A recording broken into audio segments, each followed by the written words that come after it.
Good morning students. आज हम class 9th के साइंस का 7th चैप्टर में पार्ट 3 में डिस्कस करेंगे लॉ ऑफ कांस्टेंट प्रोपोर्शन। इसके पार्ट फर्स्ट और पार्ट सेकंड हमने पहले देखे हैं। फर्स्ट पार्ट में हमने देखा है एटम्स क्या होते हैं, एटॉमिक नंबर क्या होता है और एटॉमिक मास क्या होता है। सेकंड में हमने डिस्कस किया था law of mass, law of conservation of mass कि किसी रिएक्शन में ना मास को क्रिएट किया जा सकता है ना एलिमेंट्स के मास को डिस्ट्रॉय किया जा सकता है। आज है लॉ ऑफ कांस्टेंट प्रोपोर्शन। ये हमारा सेकंड लॉ है इसमें, इस लेसन में, है ना। तो इसके अंदर क्या होता है, लॉ ऑफ कांस्टेंट प्रोपोर्शन के अकॉर्डिंग क्या होता है कि जो कंपाउंड्स दो या टू या मोर देन टू एलिमेंट से बने होते हैं, टू या मोर देन टू एलिमेंट से बने होते हैं, जो कंपाउंड्स, उनको हम कंपाउंड्स कह देते हैं या हम उनको मॉलिक्यूल्स कह देते हैं। जिनमें टू या मोर देन टू एलिमेंट्स होते हैं वो कंपाउंड्स या मॉलिक्यूल्स। उनमें क्या होता है, जो टू या मोर देन टू एलिमेंट्स होते हैं उनका रेशियो या उनको हम कहें प्रपोर्शन ऑलवेज फिक्स होता है, ऑलवेज फिक्स होता है। जैसे हम एग्जाम्पल से बात करें कि जैसे एक वाटर मॉलिक्यूल है, वाटर मॉलिक्यूल एग्जाम्पल होगा H2O, है ना। एक अमोनिया मॉलिक्यूल है NH3। सही है, दो अलग अलग एग्जाम्पल, डिफरेंट एग्जाम्पल हम ले रहे हैं।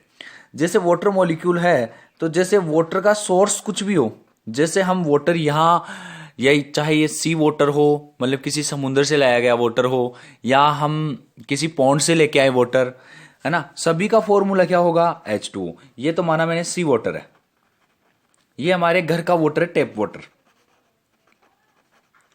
सही है। और अगर हम जैसे मानो कहीं फॉरेन कंट्री से भी कोई वाटर लेके आते हैं, फॉरेन कंट्री से भी कोई वाटर लेके आते हैं, तो सभी का हमेशा जो फॉर्मूला होता है वो क्या होता है, H2O। Law of constant proportion के हिसाब से क्या होता है सभी का, अगर हम नॉर्मली देखें तो वाटर का फॉर्मूला क्या होता है, H2O। तो अगर इसमें मास का रेशियो देखें हाइड्रोजन और ऑक्सीजन का, तो हाइड्रोजन का एटॉमिक मास 1 होता है, तो 2 हाइड्रोजन का कितना होगा, 2। और ऑक्सीजन का मास देखिए तो ऑक्सीजन 8 नंबर पे आता है, मास कितना होता है, 16। तो कितना आएगा, 16। इसमें भी देखो 2 हाइड्रोजन, तो मास क्या हो जाएगा, 2, और ऑक्सीजन का कितना होगा, 16। सही है। इसमें हाइड्रोजन का कितना होगा, 2, और ऑक्सीजन कितना हो जाएगा, 16। अगर इसको हम ऐसे देखें तो 1:8 होता है क्या, ऑक्सीजन और हाइड्रोजन का। हाइड्रोजन और ऑक्सीजन का रेशियो देखें तो 1:8 हो जाएगा। इसको डिवाइड कर सकते हैं 2 से, इसको भी 2 से डिवाइड करेंगे 8 आ जाएगा, इसको 2 से डिवाइड करेंगे 1 आएगा, इसको 2 से डिवाइड करेंगे क्या आएगा, 8 आएगा। तो हमारे पास जो हाइड्रोजन और ऑक्सीजन का रेशियो क्या आया, 1:8, 1:8 और 1:8। तो किसी भी केमिकल रिएक्शन में, या हम बात करें किसी भी कंपाउंड फॉर्मेशन में, कोई भी अगर कंपाउंड फॉर्म करते हैं हम, कोई भी कंपाउंड फॉर्म करते हैं, तो उसमें सोर्स पे डिपेंड नहीं करता है कि जो हमारे कंपाउंड में एलिमेंट्स का रेशियो क्या होगा। सोर्स कुछ भी हो सकता है, सोर्स हम सी वाटर हो, चाहे वाटर हम सी से लेके आए हैं, चाहे वाटर हम घर से लें, या चाहे वाटर हम फॉरेन से लेके आए, उनमें हमेशा वाटर का फॉर्मूला H2O होगा, और H2O होगा तो उसमें हाइड्रोजन और ऑक्सीजन का रेशियो क्या होगा, 1:8, 1:8। ये हमेशा होगा। जैसे अमोनिया की बात करें तो इसमें नाइट्रोजन 7 नंबर पे आता है क्या, नाइट्रोजन, तो एटॉमिक मास कितना होता है, 14। हाइड्रोजन 1 नंबर पे आता है और मास भी क्या होता है, 1। तो इसका 14 और हाइड्रोजन का कितना, 3 हाइड्रोजन है, 1 का क्या होता है, 1 एटॉमिक मास, और 3 हाइड्रोजन का 3। तो ये हमेशा रेशियो इसमें नाइट्रोजन और हाइड्रोजन का रेशियो क्या रहेगा, 14:3। ये फिक्स बातें हैं। तो हम इसकी डेफिनेशन लिख सकते हैं इस लॉ की, कि मैं आगे वाले पेज पे लिखा के दिखाता हूं तुम्हें। डेफिनेशन क्या होगी इसकी,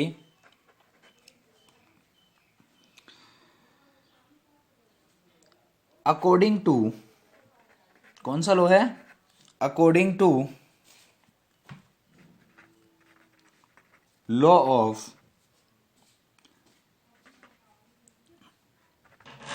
constant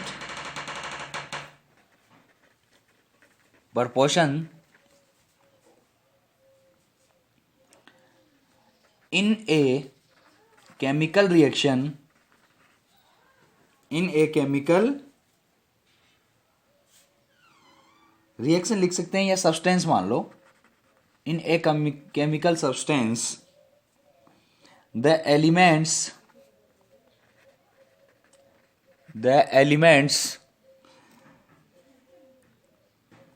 are always present in definite proportion. भाई किसके हिसाब से देखते हैं? मास के हिसाब से। भाई मास। इन एक केमिकल रिएक्शन, किसी एक केमिकल रिएक्शन में the elements are always present in definite proportion. उनका एक डेफिनेट रेशियो होता है या डेफिनेट पार्ट में ये प्रेजेंट होते हैं। जैसे एग्जांपल देख सकते हैं हम। एग्जांपल इन वाटर मॉलिक्यूल्स मतलब H2O। In water molecules hydrogen and oxygen, यही होता है hydrogen and oxygen, always present इन 1:8। हमने देखा था H2O था, H2O में क्या होता है? हाइड्रोजन का एटॉमिक मास 2 हाइड्रोजन है तो एक का 1 होता है ना, तो और ऑक्सीजन का कितना होता है? 16। तो इसको अपन डिवाइड करेंगे तो क्या आएगा? 1:8। In water molecules H2O hydrogen and oxygen always present इन 1:8। ऐसे सेकंड अगर एग्जांपल हम लिखना चाहें तो इन अमोनिया का फॉर्मूला होता है NH3। In ammonia hydrogen and nitrogen ratio, या वैसे लैंग्वेज चेंज हो गई है, hydrogen and nitrogen ratio is always 1, या कितना? हाइड्रोजन की पहले लिख रहे हैं हम तो हाइड्रोजन का पहले लिखेंगे, NH3 है तो कितना होगा नाइट्रोजन का? 14, और हाइड्रोजन 3 है, कितना होगा? 3। तो ऑलवेज रेशियो क्या होगा? 3:14। 3:14। तो ये हमारा लॉ ऑफ कांस्टेंट प्रोपोर्शन है। लॉ ऑफ कांस्टेंट प्रोपोर्शन, ये हमारा लॉ क्या कहता है? According to this law of constant proportion in a chemical substance the elements are always present in a definite proportion by mass. तो हमेशा water molecule हम कहीं से भी लेके आए, हमेशा उसमें हाइड्रोजन और ऑक्सीजन का रेशियो क्या होगा? 1:8। और हम अमोनिया में देखें तो हाइड्रोजन और नाइट्रोजन का रेशियो क्या होगा? 3:14। ये हम डिस्कस कर रहे हैं आज। इसके बाद क्या होता है कि हम एक डाल्टन्स थ्योरी भी देख लेते हैं आज ही। अगला टॉपिक है Dalton's atomic theory. Dalton's atomic theory, Dalton's atomic theory. मैं इसके पूरे पॉइंट समझाता हूं आपको। इसका फर्स्ट पॉइंट कहता है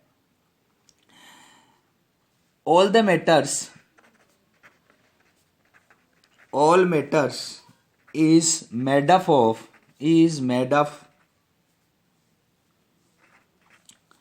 very tiny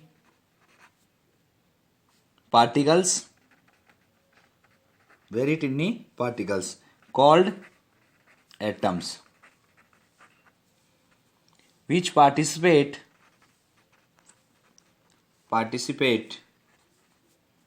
in chemical reactions.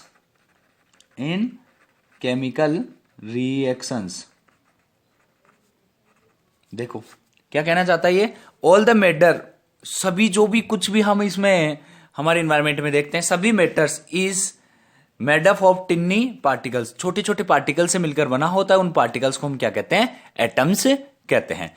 और ये एटम्स ही केमिकल रिएक्शन में पार्टिसिपेट करते हैं। विच पार्टिसिपेट इन केमिकल रिएक्शन, जैसे C+O2, इससे क्या बनता है? Carbon dioxide. तो ये कार्बन का वो है एटम, और 2 एटम किसके हैं? ऑक्सीजन के हैं। तो क्या हुआ? इससे CO2 बन गया। तो CO2 हमेशा किससे बना होता है? जैसे CO2 एक मॉलिक्यूल है, या एक मैटर मान सकते हैं हम इसको मैटर। तो किससे बना होता है? छोटे छोटे पार्टिकल से बना होता है, वेरी स्मॉल पार्टिकल्स, इनको हम एटम्स कहते हैं। तो all matters is made up of टिनी particles.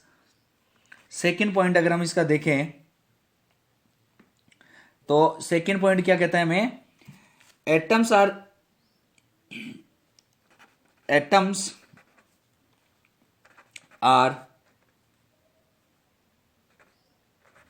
Indivisible.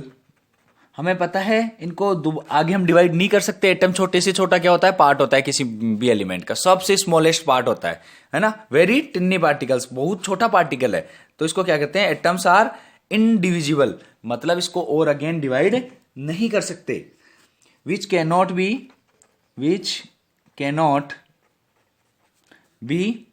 Created, किसी भी हम एटम्स को क्रिएट नहीं कर सकते, और destroyed in a chemical reaction which cannot be created और destroyed in a chemical reaction। हमें पता है किसी भी एटम्स को हम रिएक्शन में क्रिएट भी नहीं कर सकते और उसको डिस्ट्रॉय भी नहीं कर सकते। पहले जैसे CO2 है तो इधर भी CO2 ही रहेगा, कार्बन अगर इधर आया है तो इधर भी कार्बन आएगा, इधर 2 ऑक्सीजन है इधर भी 2 ऑक्सीजन होंगे। ऐसे नहीं इधर 2 ऑक्सीजन है इधर एक कर दें हम ऑक्सीजन, नहीं होगा, क्योंकि हम किसी एटम को डिस्ट्रॉय या नॉट बी क्रिएटेड मतलब क्रिएट भी नहीं कर सकते, बना भी नहीं सकते, डिस्ट्रॉय यानी किसी को नष्ट भी नहीं कर सकते हम। ये कुछ केमिकल रिएक्शंस के बारे में कह रहा है Dalton's atomic theory. Third point है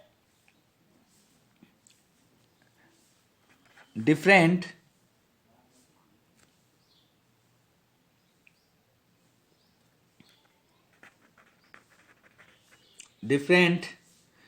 elements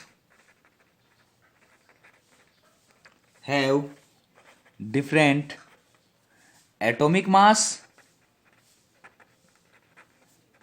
and different chemical properties।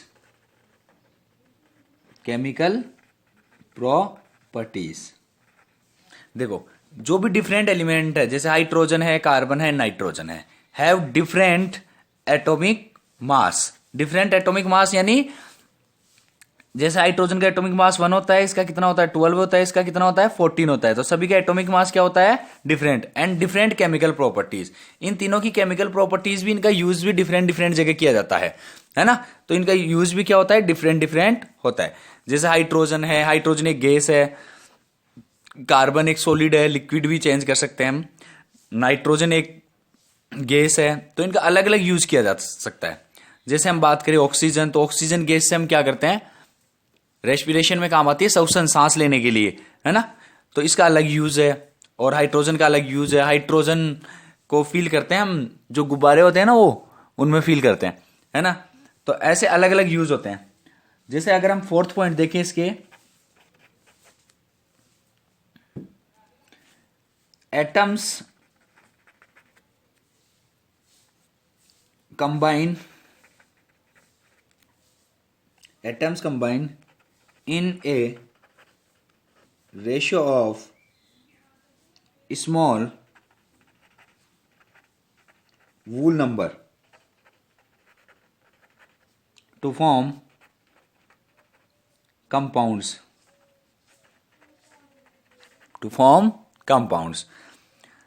Atoms combine in a ratio of small whole number to form a compounds। क्या करते हैं? जो हम ऐसे कंपाउंड्स बनाते हैं ना, उसमें क्या होते हैं? एटम्स आपस में कंबाइंड होते हैं एक रेशियो में, एक फिक्स रेशियो में। क्या होते हैं? वूल नंबर एक स्मॉल नंबर का रेशियो होता है, फिक्स रेशियो होता है। ऐसे नहीं कि 1:1/2, ऐसा नहीं होता। इसमें क्या होता है? जैसे 1:3, 1:7 या 1:2, ऐसे एक वूल नंबर रेशियो होता है, फिक्स नंबरों का रेशियो होता है। उसमें क्या होते हैं? कंबाइंड होते हैं।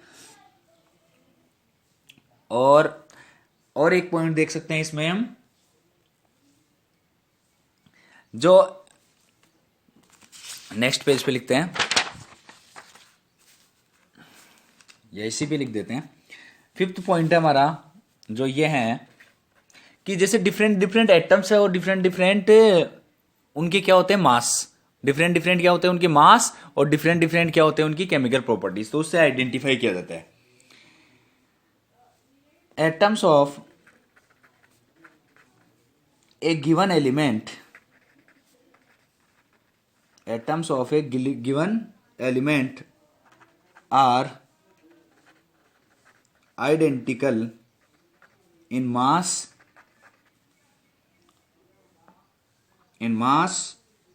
और या एंड लगा दो एंड केमिकल प्रॉपर्टीज